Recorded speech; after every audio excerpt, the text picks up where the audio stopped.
Hi friends, welcome back to my channel. ఈరోజు గోంగూర పచ్చడి చేస్తున్నాం. గోంగూర మంచిగా కడిగి కట్ చేసుకోవాలి. ఇలా బాండి పెట్టి నూనె పోసుకొని నూనె వేడైనాక కడిగిన ఆకులను మంచిగా అందులో వేయాలి. అవన్నీ మగ్గేదాకా మంచిగా కలుపుతూ ఉండాలి. ఆకులు మొత్తం పేస్ట్ లాగా అయినాక కారం, ఒక చెంచాడు కారం, ఒక చెంచాడు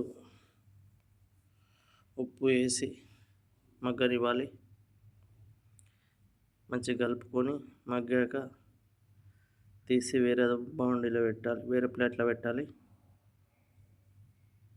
తర్వాత ఇదే బాండీలో నూనె, ఆవాలు, జీలకర్ర అన్నీ వేయాలి. ఎల్లిగడ్డ,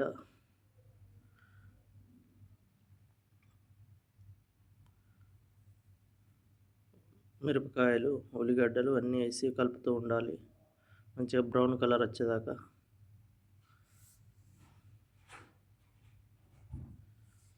బ్రౌన్ కలర్ వచ్చినాక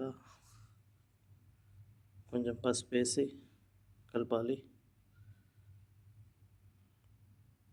దీంట్లోనే అదే పేస్టు దీంట్లో వేయాలి, మంచిగా కలిపి. ఇంతేనండి, సింపుల్గా టేస్టీగా అయిపోయింది గోంగూర పచ్చడి.